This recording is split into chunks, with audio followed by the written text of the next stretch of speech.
Réplique.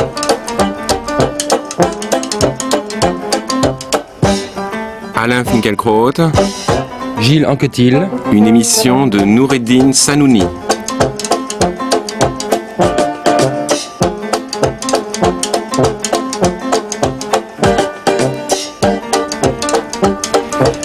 En France aujourd'hui, il n'est pas de question plus âprement discutée que celle de l'immigration.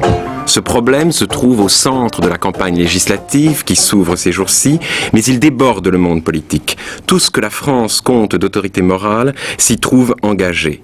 Ce ne sont pas seulement en effet des techniques de gouvernement ou des visions de l'économie qui s'affrontent, mais des valeurs différentes. Avant toute chose, il s'agit de savoir ce que signifie être français.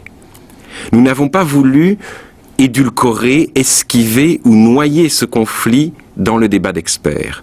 Nous avons donc invité Jean-Yves Le Gallou, qui est cofondateur du Club de l'Horloge et depuis le mois de septembre, membre du Front National et qui, avec le Club de l'Horloge, a publié récemment 2 livres chez Albin Michel, L'identité de la France et La préférence nationale, réponse à l'immigration.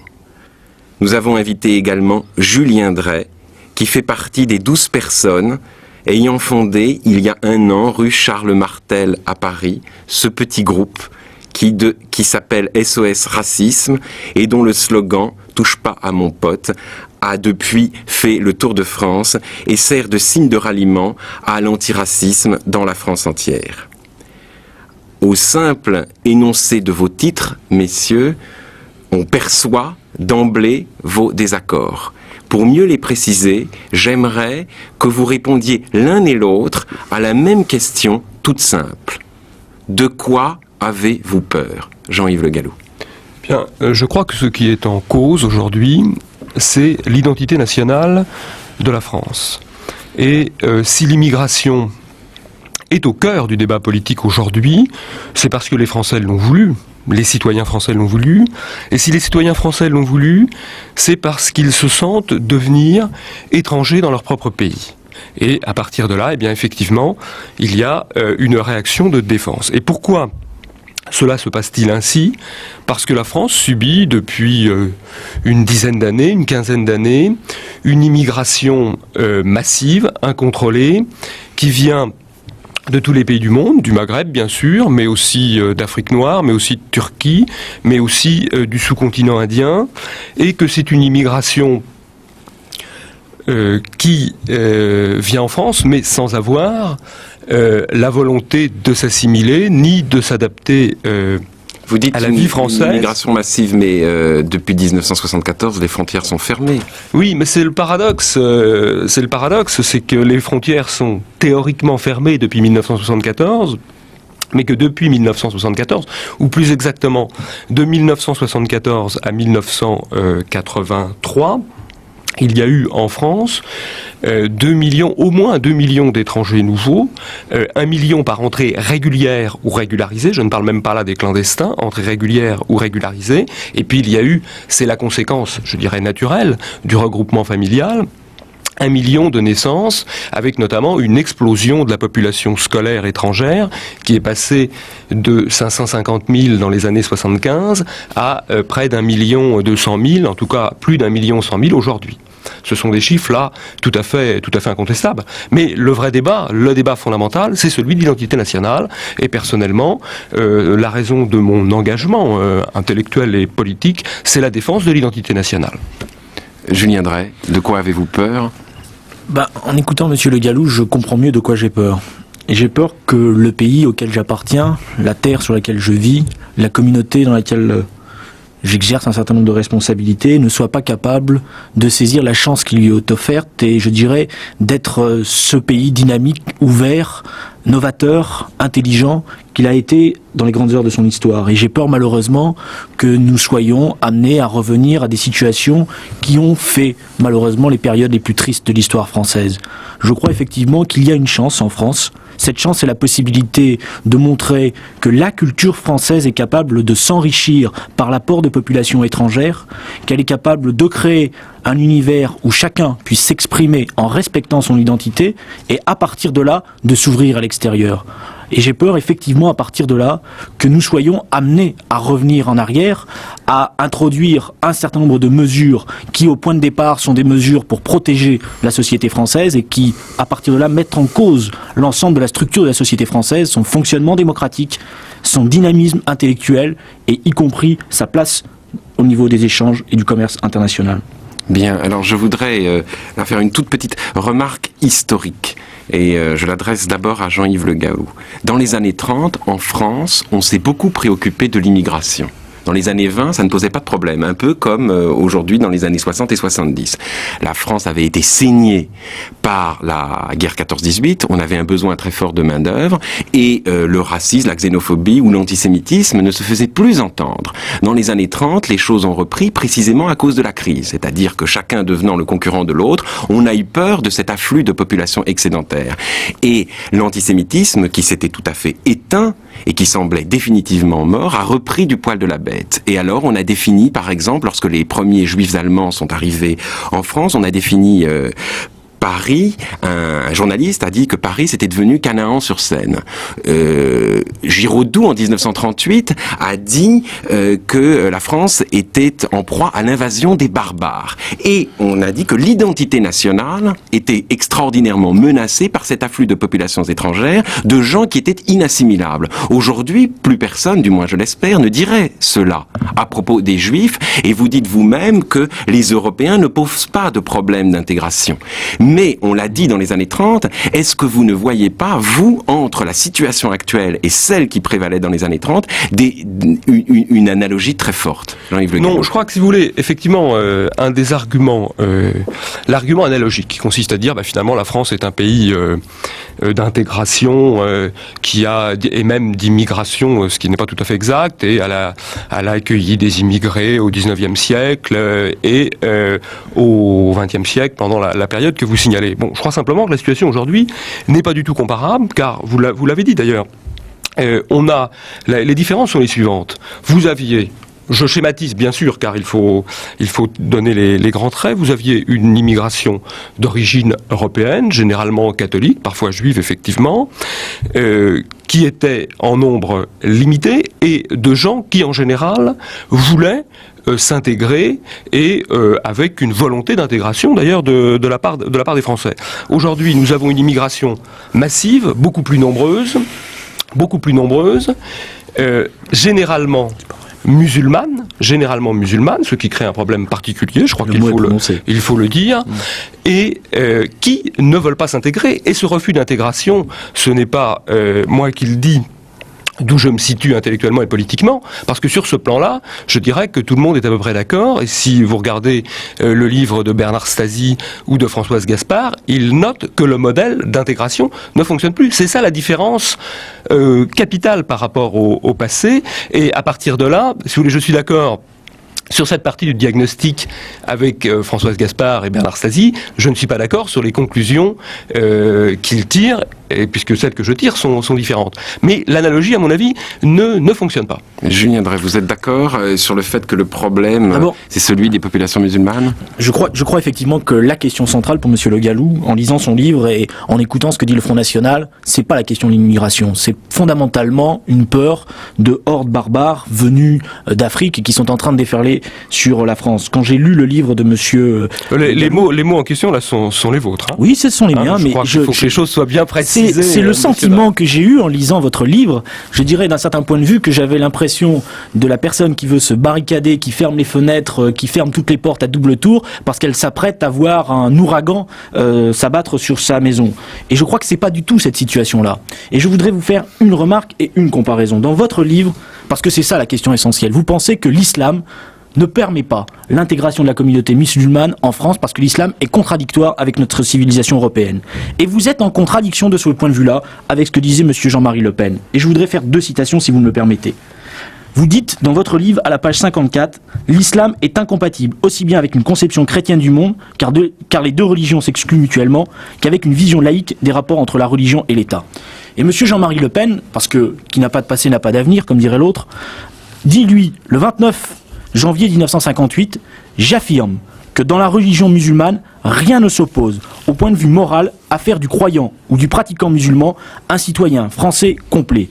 Bien au contraire, sur l'essentiel, ces préceptes sont les mêmes que ceux de la religion chrétienne, fondement de la civilisation occidentale. Vous appartenez donc, monsieur Le Gallou, depuis septembre, à un parti dirigé par Jean-Marie Le Pen, puisque c'est lui qui en est le porte-parole, qui dit l'inverse, qui disait l'inverse de ce que vous écrivez dans votre livre. Et je dis là... Qui disait l'inverse il y a 30 ans, à supposer que ce soit l'inverse, ce qui n'est pas le cas d'ailleurs. Mais, écoutez, il disait l'inverse au temps de l'Algérie française, c'est-à-dire qu'au moment où en effet on défendait l'Algérie française... Moi j'avais 10 ans au moment de l'Algérie française, j'ai pas envie de refaire la bataille de l'Algérie française. Mais ce n'est je crois que le problème qui se pose aujourd'hui, c'est le problème de la France de 1985 qui veut défendre son identité. Voilà le problème. Vous ne m'avez pas laissé... Je vous laisse terminer. Pas laisser finir. Je crois effectivement que vous avez et vous essayez d'extrapoler des situations d'intégrisme musulman qui existent dans certains continents.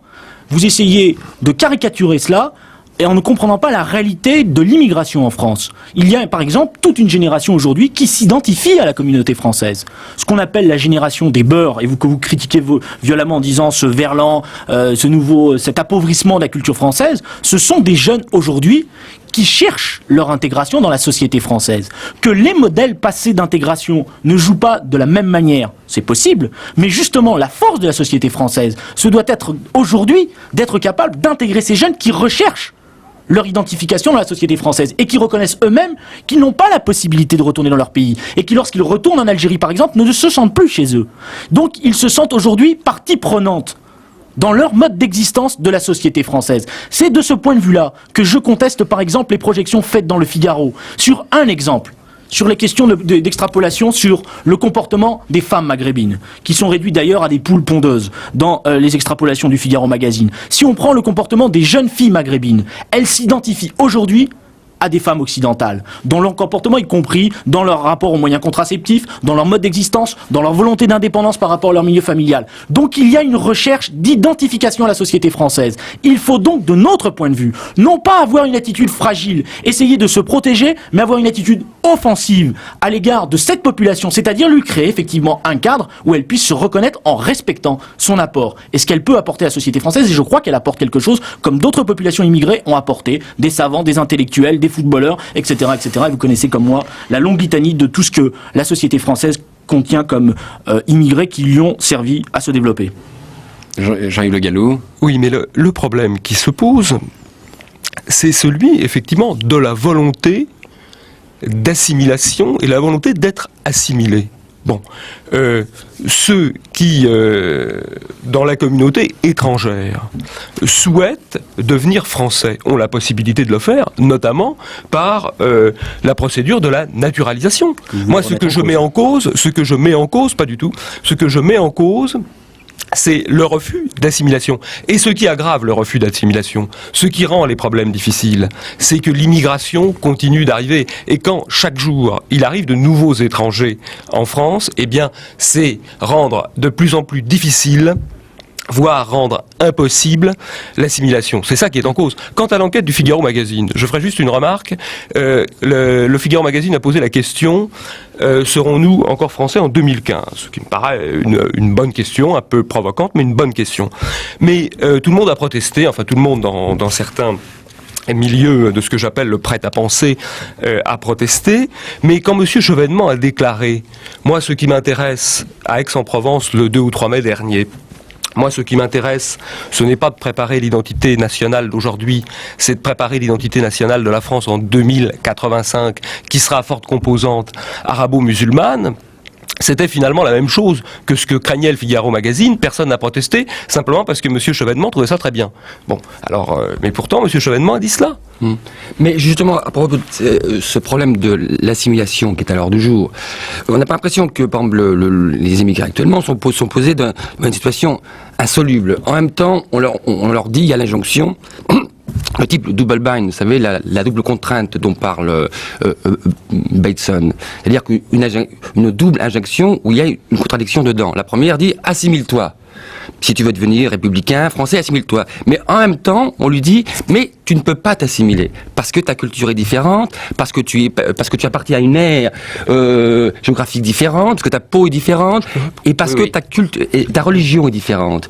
Donc c'est ce double mouvement... Est-ce qu'il n'y a pas une contradiction Non, si vous voulez, ce que je crois, c'est que plus on vient d'une ère géographique, culturelle, linguistique, je prends l'exemple des Tamouls, par exemple, différentes, plus l'assimilation est difficile. Et plus le prix à payer pour l'assimilation est difficile. Donc ça n'est pas contradictoire. Je crois que l'assimilation, elle est possible pour chaque individu. Simplement, plus il vient d'une zone géographique, culturelle, religieuse, linguistique éloignée, plus c'est difficile. Donc c'est pas contradictoire. Si une petite précision avant de donner la parole. Et plus ils sont nombreux, plus le nombre des étrangers venant de ces zones est nombreux, plus l'assimilation est elle-même difficile. Une petite précision avant de donner la parole à Julien Drey, c'est une parenthèse, vous avez parlé des Tamouls, on sera amené à y revenir, ce n'est pas tout à fait le même problème. Les Tamouls viennent en France au titre, et nous en rediscuterons je pense dans l'émission, mais au titre de réfugiés politiques parce qu'ils sont victimes de persécution. Oui. Donc il ne s'agit pas de l'assimilation, il s'agit du droit d'asile. Oui. La population tamoule est victime d'une... Tout le monde sait que le droit d'asile aujourd'hui est détourné de son objectif. Certainement pas par les Tamouls en tout cas, parce que qu'il y ait des persécutions écoutez, les Tamouls qui rentrent en France, quand c'est le cas par des filières qui passent par l'Allemagne de l'Est et qui sont financées par la drogue, moi je dis que ça pose un vrai problème. Bon, alors Julien Drey, nous reviendrons sur cette question du droit d'asile. Il y a beaucoup de choses à dire parce qu'on est bien évidemment à partir de l'islam arrivé à l'Allemagne de l'Est, au communisme international, etc. Non, écoutez, ne schématisez pas mon discours. Essayez de débattons sur le fond, c'est pas la peine de caricaturer. Calmement, monsieur Le Gallou, mais je pense que ce n'est pas anodin si vous avez prononcé le mot de l'Allemagne de l'Est à ce moment-là. Je crois qu'il n'y a pas de choses anodines dans ce débat.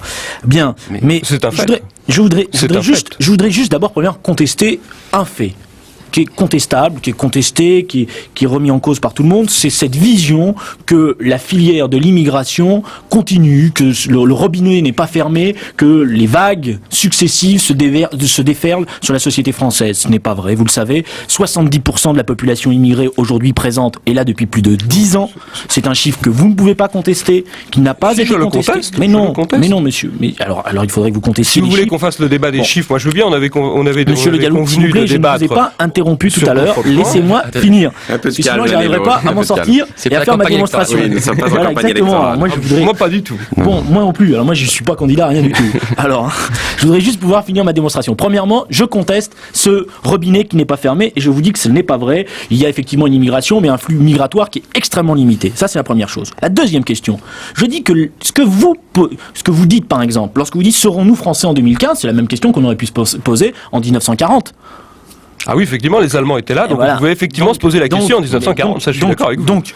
Donc la question n'est pas nouvelle. En permanence pour la société française, elle se trouve à des carrefours de son histoire, et effectivement, elle est interpellée par les évolutions possibles et les dynamiques possibles. Alors, la question qui est posée, et qui, je crois, est la plus importante, et sur laquelle, je crois, aujourd'hui, des réponses commencent à être apportées. Est-ce que les populations qui sont présentes aujourd'hui, ces 4 millions d'immigrés qui sont présents en France, et dont une bonne partie sert au développement, à l'enrichissement de la société française, est-ce que nous pouvons, oui ou non, les intégrer ? Si nous ne pouvons pas, il faut le dire, et il faut dire aussi, deuxième chose, quelles sont les mesures que vous allez mettre en place pour renvoyer ces personnes-là, ces gens qui ont servi, qui ont été appelés par nous, qui ont été enfermés dans des ghettos, qui ont été appelés par nous, vous le savez très bien, et par de nombreux industriels qui à ce moment-là avaient besoin de cette main-d'œuvre-là pour le développement de la société française.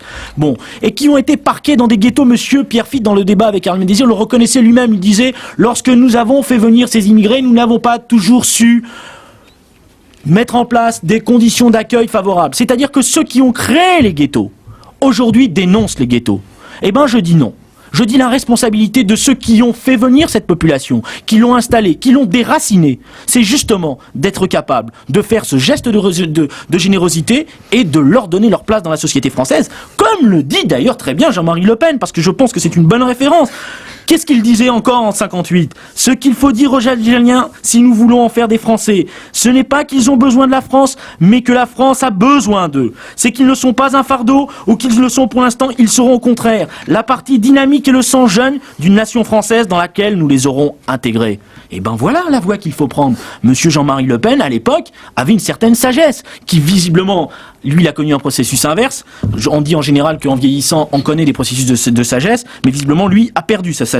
Je dis, c'est ça la logique qu'il faut développer. Et lorsque vous vivez concrètement, lorsque vous sortez de vos livres, de vos discours, lorsque vous allez dans les cités, ces jeunes qui sont là, ils veulent vivre dans la société française. Ils sont un apport. Ils sont un apport dans les classes, dans les échanges qu'il y a avec les jeunes Français. C'est tout autre chose que ce que vous décrivez au travers de vos taux de statistiques ou des extrapolations que vous essayez de faire. C'est une vie qui existe, qui est réelle, qui est vécue par toute la jeunesse française. Et c'est pour ça, vous le savez très bien, que nous avons vendu 2 millions de badges et que les millions de jeunes de la société française qui la constituent ont dit touche pas à mon pote. Parce que c'était leur pote. D'autres ont dit touche pas à mon peuple. Oui, alors justement, touche pas à mon pote, touche pas à mon peuple. Derrière ces slogans, je voudrais quand même ceux qui s'affrontent. Oui, vous répondez à Julien Drey, tout à fait. J'aimerais que le débat s'oriente, si vous le souhaitez également, une fois que vous aurez fait la réponse que vous avez envie de faire, sur la définition de l'identité française. Qu'est-ce que c'est être français ? Quelle définition de l'identité française se cache derrière ce slogan réponse « touche pas à mon peuple ». Alors si vous voulez, je voudrais d'abord répondre. Je ne pourrais pas répondre à tout parce qu'il y a beaucoup de points. D'abord, je crois que par rapport au discours, vous aimez beaucoup revenir au discours de l'Algérie française. Moi, j'avais 10 ans à l'époque, donc c'est pas une période que j'ai vécue. Mais je crois qu'à l'époque, les partisans de l'Algérie française voulaient faire des Algériens des Français. Bon, il se trouve que l'histoire a tranché dans un sens différent et que les Algériens sont devenus Algériens, qu'ils ont chassé les Français qui se trouvaient là-bas, et que ça, c'est un acquis de l'histoire et qu'on ne peut pas revenir dessus. Et qu'aujourd'hui, ceux qui arrivent en France, notamment quand ils viennent d'Algérie, ce ne sont pas des Français, ce sont des Algériens. Ça, ce sont des faits. Alors vous me citez des citations d'il y a 30 ans, ça correspond à des situations politiques totalement différentes. Deuxième point, en ce qui concerne les ghettos, ce que vous appelez les ghettos immigrés. Qu'est-ce que c'est un ghetto immigré ? Eh bien, c'est un endroit où la loi républicaine française ne s'applique plus, notamment parce que les forces de police y sont interdites. Et il y a eu tout de même cet exemple, sur lequel là je voudrais insister, de l'affaire de la Paternelle à Marseille, où des policiers poursuivant des gangsters, les gangsters viennent se réfugier dans cette cité maghrébine qu'ils savent interdite à la police. Bon, et il y a à ce moment-là, la police arrive, pénètre dans la cité, et cela débouche sur une émeute. Et qu'est-ce qui se passe à partir de là ?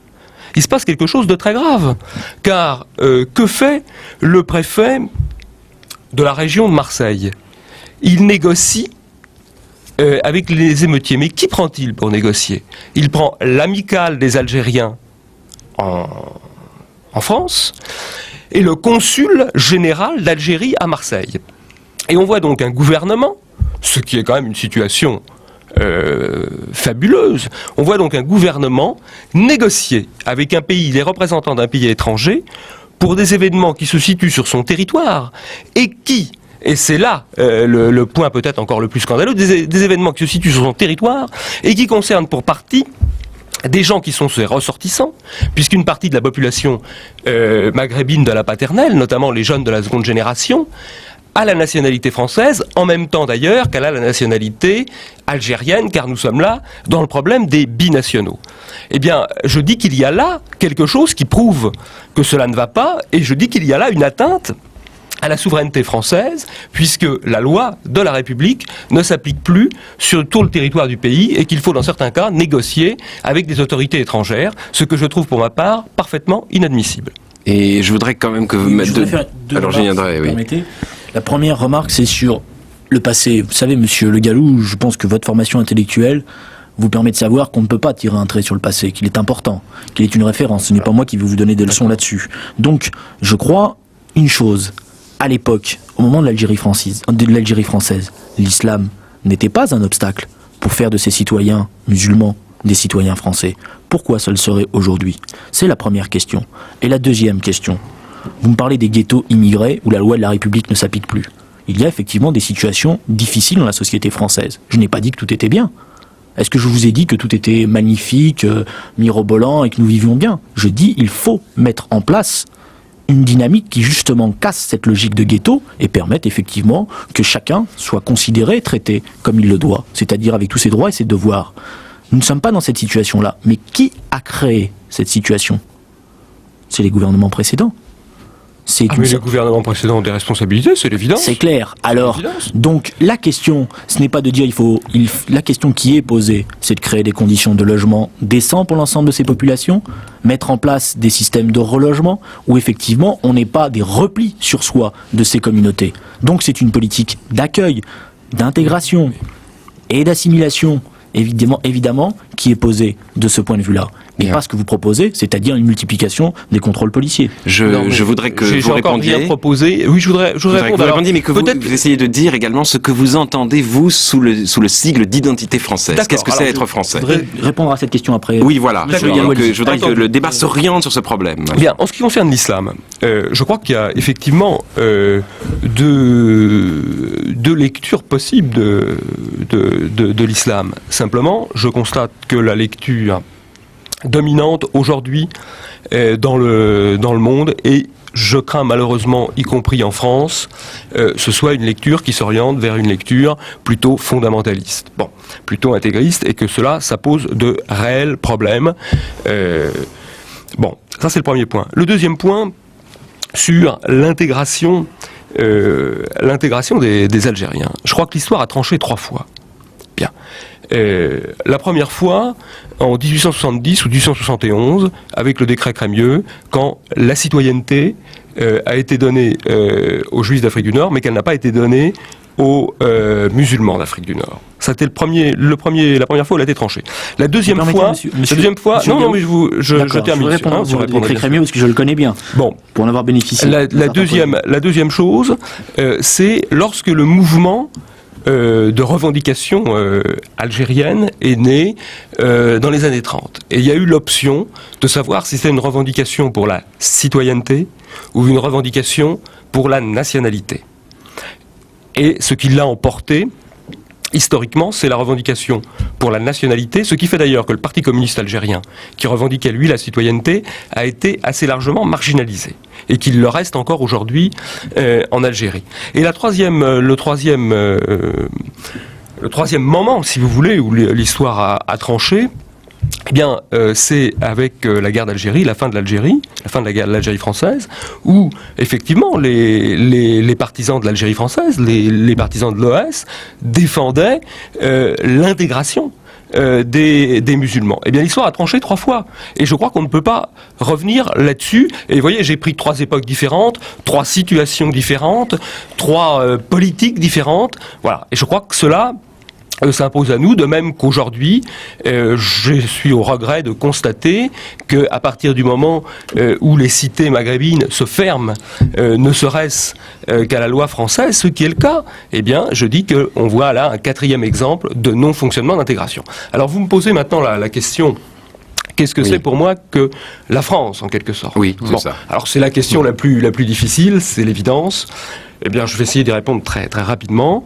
La France, pour moi, c'est une nation européenne qui a une culture multimillénaire, une histoire séculaire, 15 siècles d'histoire, qui a été marquée par le christianisme, et qui est aussi fait de la volonté des Français de vivre ensemble et de continuer l'œuvre entreprise, de poursuivre l'héritage. Et là, je fais mienne la formule de Renan, on en parlait avant l'émission, nous la citons souvent, c'est vrai.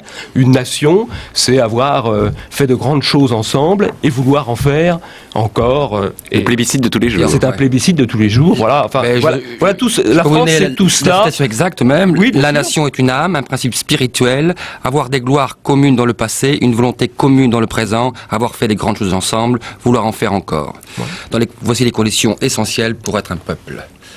Mais justement... Attendez, Julien Drey, vous voulez répondre? Oui, je voudrais répondre sur 3 choses. D'abord, sur la question du décret Crémieux, parce que je crois que c'est important. C'est pas les populations algériennes qui ont tranché sur la question du décret Crémieux. C'est le gouvernement. Oui, le gouvernement français, oui, tout à fait. C'est le gouvernement français qui a fait le choix. La population algérienne a tranché dans les années 30. D'accord. Oui, c'est le gouvernement de l'époque, en Algérie, qui a fait le choix, et vous le savez très bien pourquoi. C'était une volonté de diviser les populations en Algérie, en donnant un statut à une partie de la population juive, donnant le statut français, et en intégrant en mettant en place, si vous voulez, un système de division à l'époque dans la communauté algérienne qui existait dans ce territoire. Donc c'est pas la population algérienne qui a choisi, c'est le gouvernement. Non. Donc c'est pas l'histoire qui a choisi de ce point de vue-là, c'est pas les mouvements sociaux, c'est une décision politique d'un gouvernement dans une situation particulière. Ça c'est la première chose. Deuxièmement, sur les histoires de citoyenneté et de nationalité, c'est vrai qu'il y a eu ce débat-là. Et c'est vrai aussi que peut-être que les comportements à l'époque des différents gouvernements qui ont nié le droit à l'existence de ces populations, le droit à leur existence matérielle. C'était des gouvernements physique. de gauche à l'époque. Hein. Enfin, je veux pas faire de mal. Exactement. Et alors, moi, je n'ai aucune filiation de ce point de vue-là avec ceux qui disaient que l'Algérie était française. Je ne me reconnais pas. Le colonialisme était à gauche en France à la fin du 19e siècle. Vous savez, c'était l'expansion des Lumières. Nous avons toujours expliqué que la question du racisme et des discours racistes ne touchait pas simplement, j'y reviendrai en conclusion tout à l'heure, la droite, et que tout n'était pas blanc ou noir de chaque côté. Ça, c'est la première chose. La deuxième chose sur laquelle je voulais répondre, moi, c'est sur l'identité française. Moi, je crois que l'identité française, c'est 3 choses. C'est d'abord une communauté de territoire. C'est important. À partir de là, c'est des règles de vie en commun dans cette communauté de territoire. Et à partir de là, c'est l'élaboration de valeurs qui s'imposent à tous comme étant des références permanentes. À partir d'aujourd'hui, dans cette communauté de territoire, dans ce mode de vie, dans ces valeurs, il y a possibilité de rassembler. Il y a possibilité de rassembler des populations étrangères. Et lorsque vous dites que la société française a été marquée dans son histoire par le christianisme, c'est vrai, mais à ces valeurs du christianisme se sont adjoints d'autres valeurs, d'autres communautés. Vous le savez très bien, la communauté juive s'est adjoint. Et pourquoi aujourd'hui ne serait-il pas possible qu'une communauté musulmane s'adjoigne à la communauté française ? C'est l'enjeu. Mais elle existe déjà, de toute façon. Les Français musulmans. Je voudrais ajouter quelque chose, et en revenant à Renan. Car c'est vrai, vous l'avez cité, vous le citez constamment dans les 2 livres dont nous avons parlé tout à l'heure du Club de l'Horloge, l'identité de la France et la préférence nationale, mais je crois que vous les citez hors du contexte où ces paroles ont été écrites ou prononcées par Renan.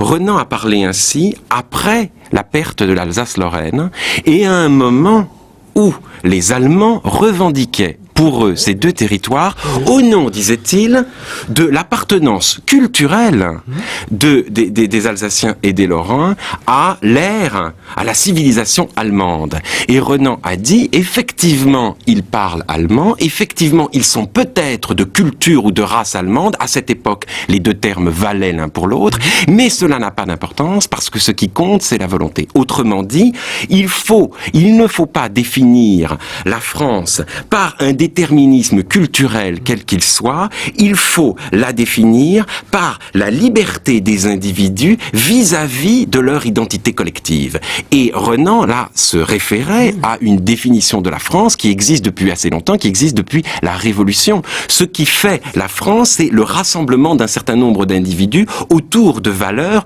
consciemment acquises et consciemment voulues. Et il me semble que vous jouez sur les 2 tableaux. D'un côté, vous dites il y a une culture à laquelle nous appartenons par une espèce de transmission inconsciente, par une espèce de filiation, et de l'autre côté, on est français par la volonté.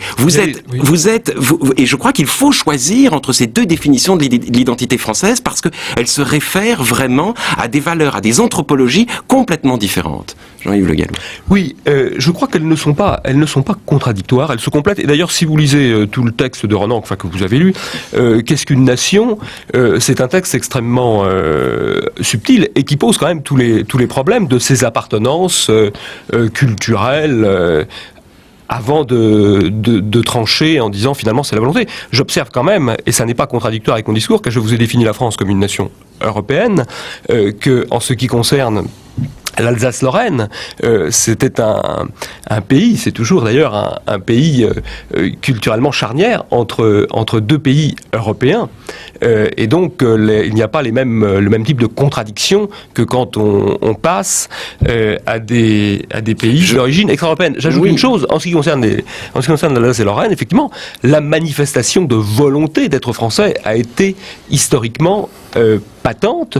Je crois qu'on ne peut pas nier, si vous voulez, qu'il n'y a pas aujourd'hui cette volonté parmi les populations immigrées, du moins pour une grande part d'entre elles. Car ce qui est vrai aussi, c'est que je crois qu'on parle de l'immigration, on parle des étrangers de manière globale parce que c'est une facilité de langage. La vérité, c'est que les comportements individuels sont différents et qu'il y a parmi les étrangers présents, pour certains d'entre eux, une volonté d'intégration, mais elle est loin d'être générale, elle est loin d'être majoritaire. Et quand Monsieur Drey parle de communauté de territoire, oui, mais il y a des morceaux de territoire qui refusent l'appartenance communautaire puisqu'ils refusent l'application de la loi. Des règles de vie, eh bien, je suis désolé de dire que dans beaucoup d'endroits, les règles de vie qui s'appliquent sont différentes, contradictoires à celles de la population française, et je dirais même pour les valeurs,